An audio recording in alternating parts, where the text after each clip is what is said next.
So start off the show, we have the King of the Ring, Oba Femi, coming out to a tremendous reaction. He says that is a good reaction for a ruler. Now give me a reaction fit for a king. And he says now he has to make a choice. And he is immediately interrupted by the returning Brock Lesnar, who also, of course, shows up with the returning Paul Heyman here.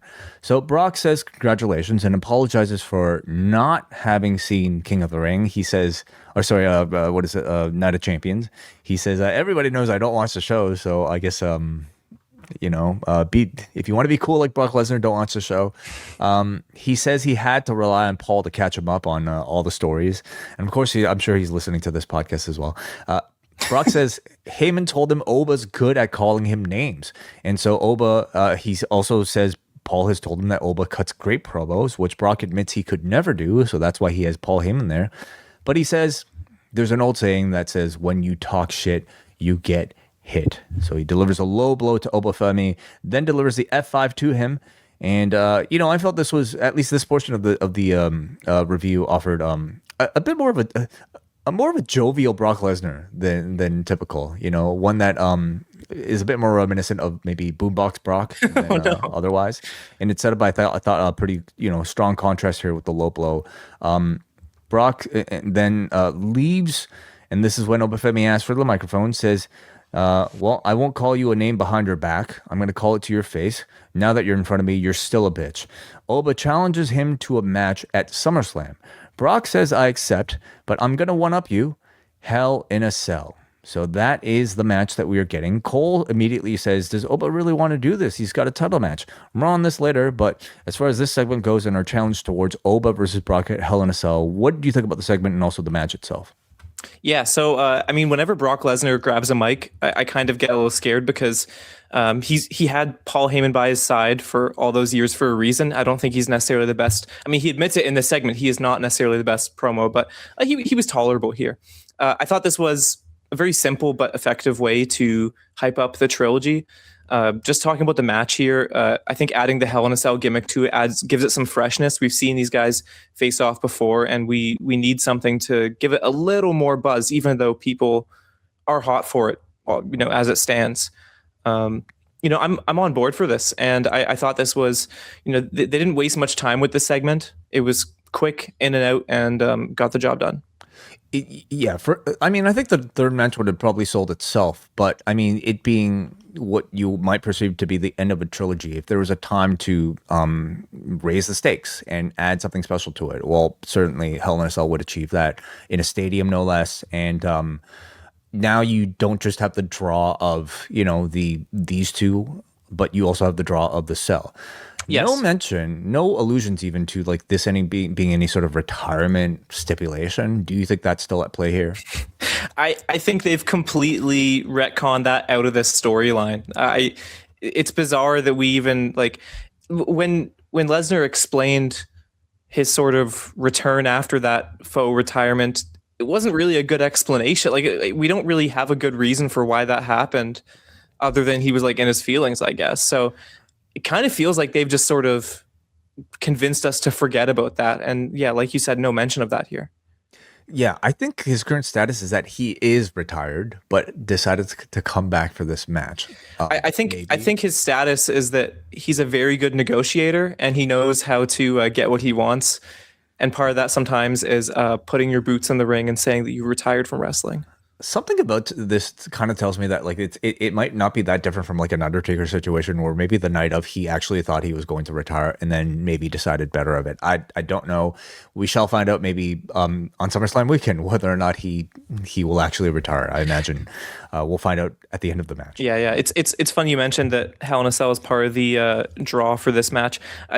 I guess it would be for TV, but to be honest with you, I cannot think of anything more dreadful than being in a stadium and watching a match that has a huge Hell in a Cell covering it. I think stadium wrestling in itself can be a bit of a hurdle for some people. And then you put this gigantic cage in front of the ring. I wouldn't be too stoked if I was going to this show, but there will be a lot of watching on screens from the people that were there. I've seen a Hell in a Cell from a stadium for it was Taker and Triple H. A lot of watching on the screens anyway if you're in a stadium. That's true. it'll be impressive for the people that are there, and more importantly, I think it'll probably sell a few tickets if it wasn't already. This is when Oba Femi shows up with Adam Pearce, and he is asked by Adam Pearce whether he actually wants this match. Oba says that title opportunities will still be there, and he says he will basically defer his, or at least delay his title opportunity in order to have this match at SummerSlam. So they confirm that afterwards. This seems to be Oba's only match on SummerSlam weekend. What do you think about that decision? Maybe just even in the totality of this King of the Ring story for Oba Femi. Yeah, I thought it was interesting. I saw a lot of really negative reactions online to this decision, and I just didn't feel the same way about it. I mean, Oba Femi has this huge rivalry that really made him when he got to the main roster, and he really wants to end it now and end it on the right note. I can totally see why his character would prefer that over a title shot, which, as the way they portrayed it in this conversation, it's a title shot he is holding on to and is going to cash in at a different time.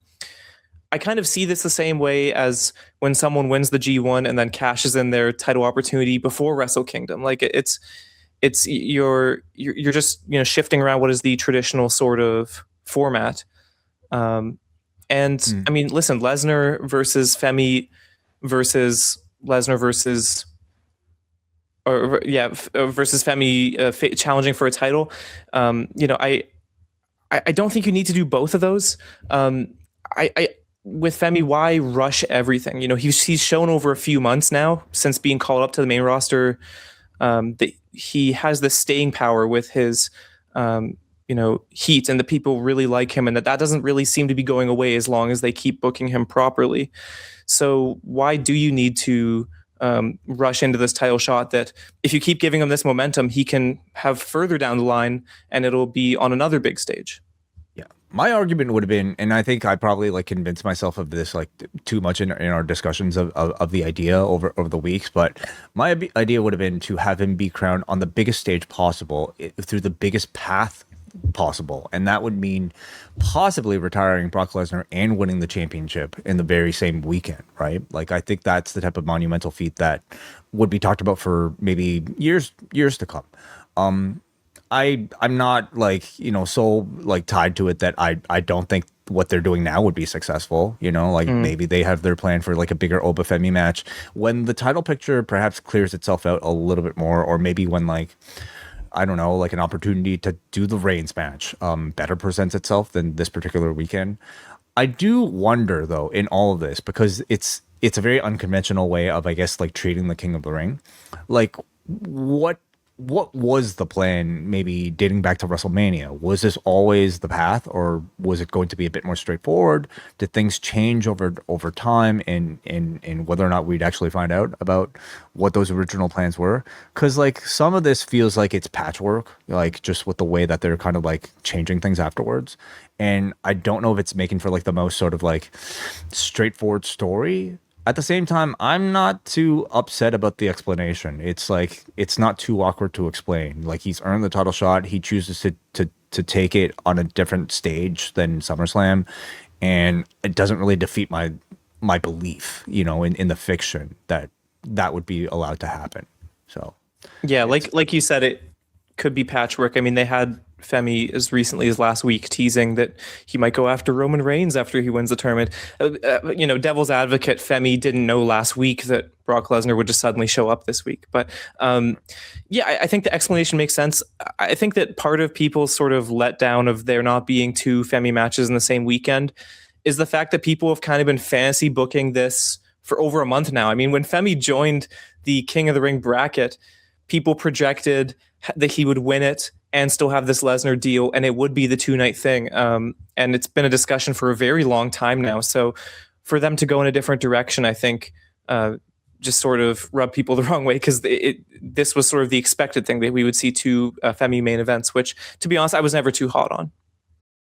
It's July on the Post Wrestling Cafe, and that means our extensive G1 coverage begins starting July 11th. We're going to have reviews of every single G1 card right up to and including the finals in the middle of August. Plus, Rewind Away takes a look at 2 episodes of Heels. We're also going to be going back to 2005 for a review of WrestleMania 21, and it is the start of our double shot episodes covering this season of Dark Side of the Ring. Plus, we are going to dive into the 3rd season of WWE Unreal. All that and so much more can be yours by signing up to the Post Wrestling Cafe. It gets you XL editions of Rewind to Raw, Dynamite, and SmackDown, Collision Course on a weekly basis, MCU later, and so much more.